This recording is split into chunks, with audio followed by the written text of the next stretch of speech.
Hello students, how are you all. Welcome back. Last time हम discussion कर रहे थे अपने इलेक्ट्रोकेमिस्ट्री यूनिट में नर्स्ट इक्वेशन का, और नर्स्ट इक्वेशन हमने फाइंड कर ली थी फॉर हाफ सेल।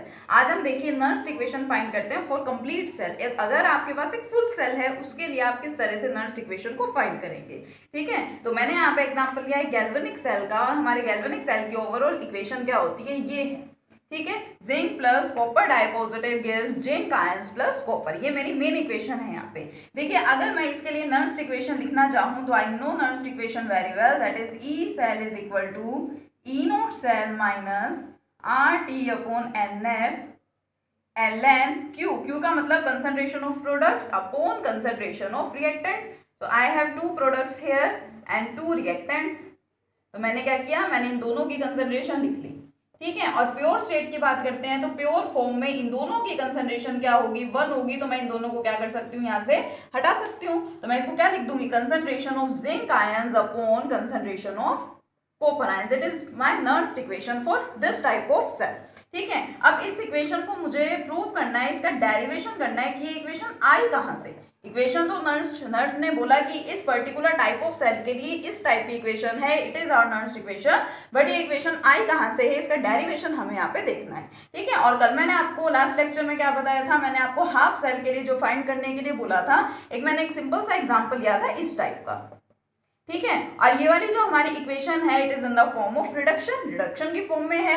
और जब भी हम नर्स्ट इक्वेशन फाइंड करते हैं हमें रिडक्शन की टाइप में, रिडक्शन की फॉर्म में इक्वेशंस को लेना होता है। तो कॉपर तो देखिए मुझे यहाँ पे कुछ रिडक्शन की फॉर्म में ही दिखाई दे रहा है, बट जिंक तो नहीं दिखाई दे रहा।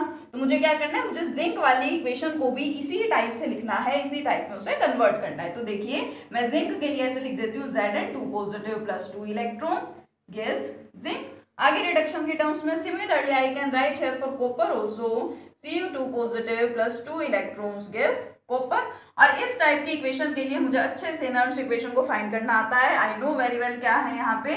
तो देखिए हम क्या लिखते हैं, ई सेल। अब ये पूरा सेल तो मेरे पास है नहीं, हाफ सेल है, और हाफ सेल भी जिंक इलेक्ट्रोड की वजह से यहाँ पे मैं इसको बोल रही हूँ, यहाँ पे जिंक इलेक्ट्रोड है और रिडक्शन फॉर्म में है। तो क्या मैं इसको ऐसे लिख सकती हूँ, लिख सकते हैं। ठीक है, ई सेल की जगह सेल में मेरे पास ये हाफ सेल है और जिंक है, तो मैंने इसको इस तरह से लिख दिया। E cell is equal to, next क्या होता है, ई नोट सेल, मैं इसके साथ नोट लगा दूंगी और ये एज इट इज। ठीक है, minus R T upon n F l n concentration of product, it is in pure form, तो इसकी कंसंट्रेशन 1 होगी अपॉन कंसंट्रेशन ऑफ रिएक्टेंट्स।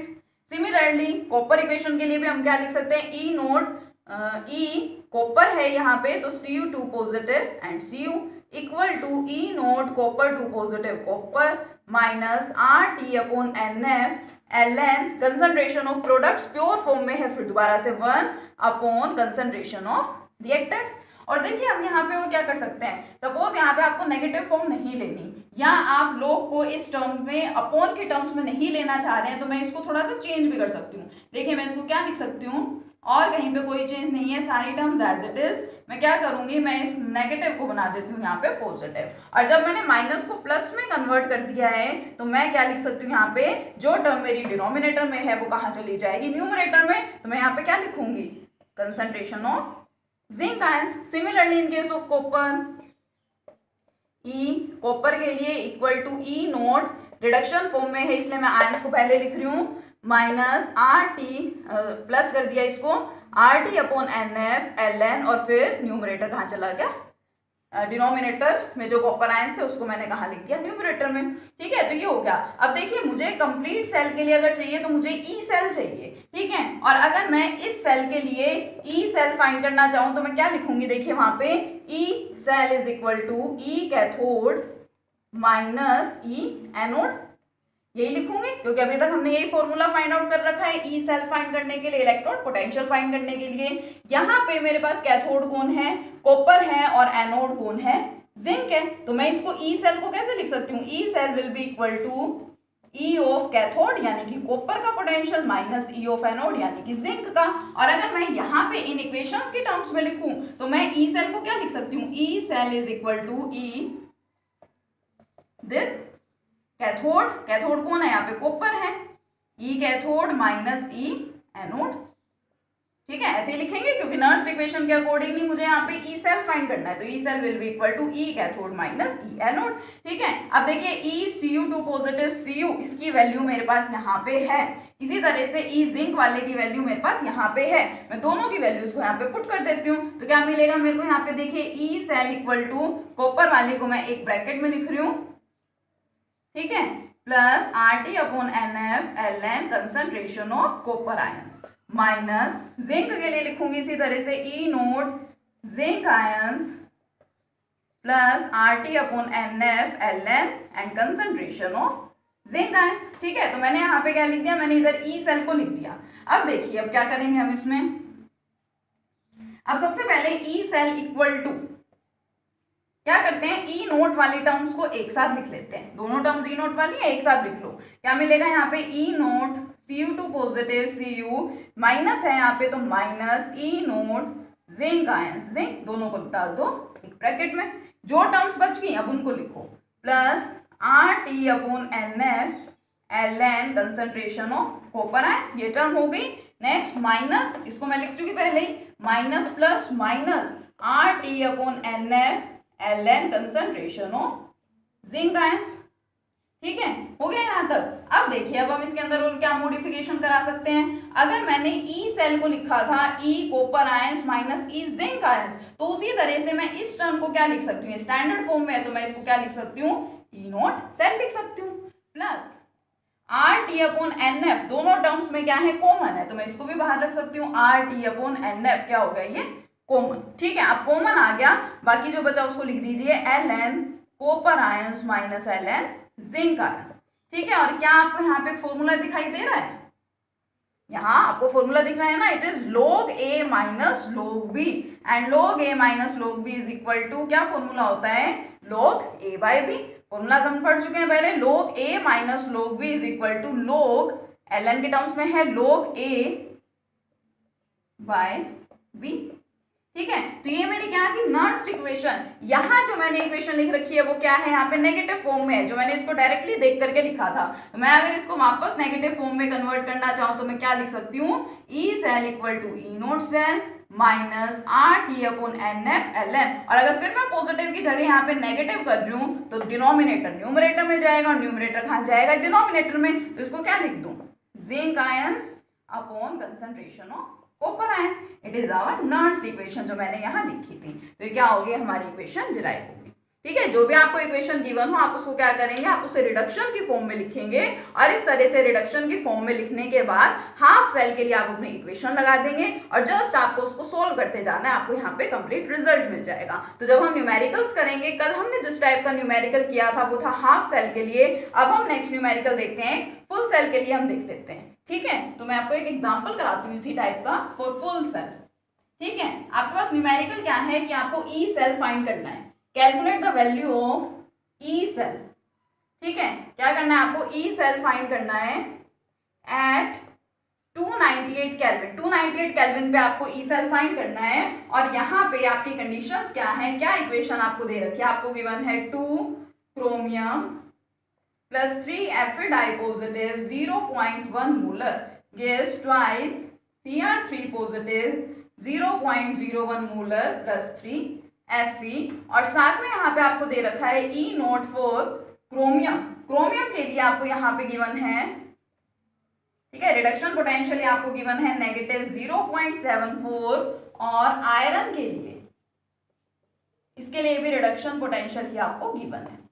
ठीक है, ये आपको गिवन है और आपको क्या बोला गया है कि आपको ई सेल फाइंड करना है, तो जब भी आपको ई सेल फाइंड करना है आप क्या लगाएंगे, आपकी नर्स्ट इक्वेशन क्या होगा, formula E cell equal to E naught cell minus RT upon NF Ln concentration of products upon concentration of reactants. Products मेरे पास दो हैं, अब इसको लिखते टाइम एक बार अच्छे से देखिए, क्रोमियम है 3 पॉजिटिव, यहाँ पे जो कोफिशिएंट्स होते हैं उन कोफिशिएंट्स का भी रोल होता है, वो कोफिशिएंट्स कहाँ जाते हैं, कोफिशिएंट्स उनकी पावर में चले जाते हैं, जैसे हम law of chemical equilibrium apply करते थे इक्विलिब्रियम में और इसको हम पावर में लगा देते थे, इसी तरह से कोफिशिएंट कहाँ जाता है, पावर में चला जाता है।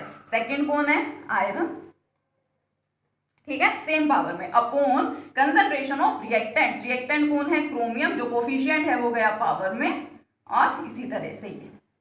ठीक है। अब ये तो हमारे प्योर फॉर्म में है दोनों, तो इनकी कंसंट्रेशन तो क्या हो जाएगी, 1 हो जाएगी, यानी मैं इनको हटा सकती हूँ और इसको मुझे सिंप्लीफाई करना है। इसमें भी मुझे T की वैल्यू दे दी, F कांस्टेंट है, मुझे पता है कितना है F, 1 faraday is equal to 96,500 coulombs, R की value 8.314 joule per kelvin per mole and temperature given here is 298 kelvin. और इसको भी मैं लोग में क्या कर देती हूँ, कन्वर्ट कर देती हूँ। देखिए क्या होगा, E cell will be equal to E naught cell minus 2.303 लिखूंगी, इन सभी के वैल्यूज पुट करूंगी तो क्या मिलता है यहाँ पे 0.0591 upon n, number of electrons. ठीक है, लोग क्रोमियम आयंस कंसंट्रेशन और उसका स्क्वायर, उसकी पावर 2, और आयरन आयंस की कंसंट्रेशन और उसकी पावर 3। क्या है ये पावर, जिनके कोफिशिएंट्स है जो कि पावर में चले जाते हैं। ठीक है, अब देखिए n कैसे फाइंड होगा, n होता है नंबर ऑफ इलेक्ट्रॉन्स। अब आप या फिर चार्जेस के टर्म्स में देख लेते हैं। आप इधर देखेंगे तो यहाँ तो 2 है आयरन के केस में, क्रोमियम के केस में 3 है, दोनों इक्वल तो है ही नहीं।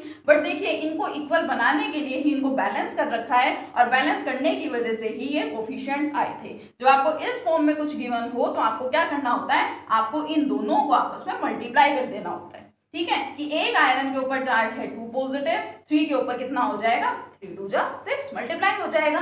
सिमिलरली हियर 1 क्रोमियम पे चार्ज है 3 पॉजिटिव, 2 क्रोमियम पे कितना हो जाएगा, 6 पॉजिटिव। इट मींस दोनों चार्जेस आपके क्या हो गए हैं, इक्वल हो गए। तो here I can write n is equal to 6। तो आपको n कैसे फाइंड करना है, ऊपर चार्जेस देखिए, अगर दोनों इक्वल है, मान लीजिए दोनों 2 2 होते तो यहाँ पे 2 आ जाता, 3 होते 3 आ जाता। अब दोनों अगर अलग अलग हैं तो आपको इस तरह की कंडीशन मिलेगी, और आप इसको आपस में क्या कर दो, मल्टीप्लाई कर दो, चाहे इसको करके देख लो चाहे इसको करके देख लो, आंसर क्या आ रहा है, 6 ही आ रहा है। तो n is equal to 6। E naught cell, E cell तो मुझे फाइंड करना है। ई नॉट सेल क्या होता है, E nought cell is equal to E nought cathode minus E nought anode. ठीक है, ई नॉट कैथोड, कैथोड कौन है दोनों में से, ये देखो इसका रिडक्शन हो रहा है, तो आयरन क्या है, कैथोड है, आयरन का पोटेंशियल दे रखा है और ये क्रोमियम का पोटेंशियल दे रखा है। तो ई नॉट कैथोड, कैथोड वाला का पोटेंशियल कितना है, negative 0.44 minus E nought anode, anode का कितना दे रखा है, माइनस 0.74। सोल्व करेंगे इसको, तो इसको सोल्व कर लेंगे तो देखिए हमें यहाँ से क्या मिल गया, हमें ई नॉट सेल मिल गया, that is equal to positive 0.30 volt, minus plus minus negative कर दिया और प्लस 0.30 वोल्ट इसका आंसर आ गया। इसकी वैल्यू इसमें पुट करेंगे, n की जगह 6 पुट करेंगे। लोग क्रोमियम और आयरन की कंसंट्रेशंस कहाँ हैं, जो इनके ब्रैकेट्स में मेंशन होती हैं वो क्या होती हैं, इनकी कंसंट्रेशंस होती हैं। और देखिए यूनिट लगा रखी है मोलर, यानी कि कंसंट्रेशन है, तो आप सारी वैल्यूज पुट कीजिए। Now E cell will be equal to 0.30 minus 0.0591 by n की जगह क्या लिखेंगे 6। लोग क्रोमियम आयन कंसंट्रेशन देखिए 0.01, इसका स्क्वायर अपॉन आयरन की दे रखी है आपको 0.1 और उसकी पावर कितनी है, देखिए यहाँ पे उसकी पावर है 3। ठीक है, अब देखिए वैसे तो आप इसको डेसिमल्स लगा के भी सोल्व कर सकते हैं, लेकिन मैं इसको और सिंप्लीफाई करने के लिए इसको एक शॉर्ट फॉर्म में और लिख सकती हूँ। किस तरह से, 10⁻⁴ की टर्म्स में, कि आप 0.01 को 1/100 भी तो लिख सकते हैं, और 1/100 को इसको आप क्या लिख सकते हैं, 10⁻², 2 जीरोस हैं, और अगर इसको सिंप्लीफाई करूँ, इसको ऊपर ले जाती हूँ तो पावर का साइन चेंज हो जाता है, यानी 10⁻⁻²। तो मैं इसको यहाँ पे क्या लिख सकती हूँ, 10⁻⁻², और उसका भी क्या है यहाँ पे स्क्वायर है, अपॉन सिमिलरली यहाँ पे 0.1 है, 0.1 को मैं क्या लिख सकती हूँ 1/10। ठीक है, 10⁻1 और ये ऊपर जाएगा तो 10⁻⁻⁻1। ठीक है, तो क्या बना यहाँ पे 10⁻⁻⁻1 और ऊपर पावर क्या है उसकी